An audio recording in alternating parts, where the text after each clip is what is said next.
L'été est terminé. Dehors, on saute déjà au-dessus des flaques. L'été est parti bien vite et pourtant ses sensations collent toujours à ma peau, comme si mes habits transportaient encore un peu de son sable fin et les rayons de soleil et de joie qui inondent ces journées simples.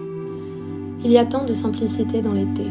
Il se vit au présent, sans grande inquiétude pour le reste. Une torpeur profonde nous envahit, pourchassée par la canicule dans l'exil de son bercement moite. L'été, c'est un débardeur sans rien dessous qui fait un effet fou.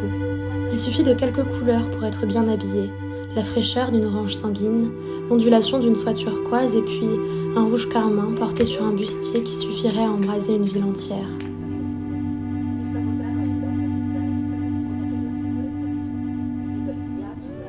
L'été, c'est un 3 fois rien qui nous habille parce que la peau doit être nue pour supporter sa chaleur.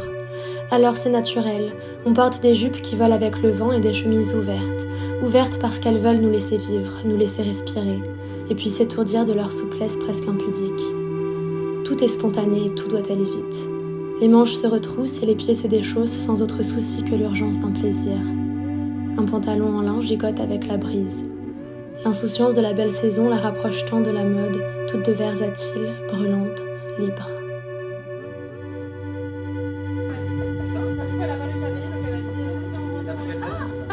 Mais qui a du style comme ça?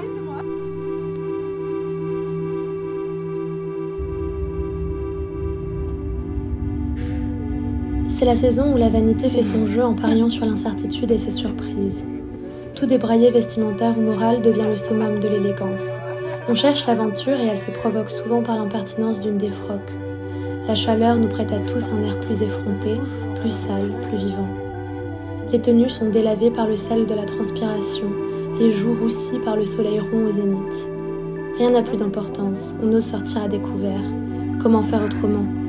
L'été nous offre sur son plateau de lumière le spectacle du sensible, instinctif et pressant. Les apparences s'exhibent. C'est dans la transparence diaphane de la soie la plus fine qu'on trouve les trésors de nos corps enfin palpables.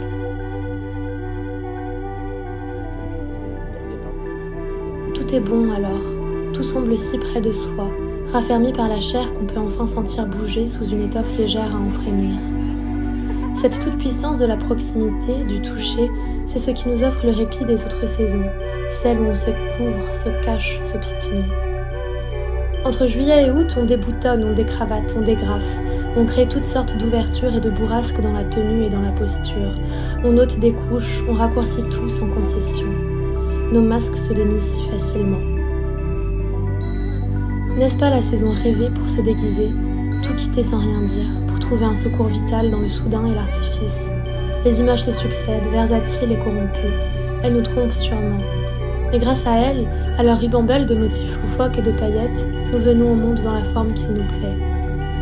Et par l'intermédiaire de nos corsages dézingués, de la finesse absolue des tissus qui nous découvrent, peut-être pouvons-nous alors nous sentir vivre, tourbillonner et danser, les cheveux au vent, comme si plus rien n'allait jamais piéger nos paris et entraver nos corps.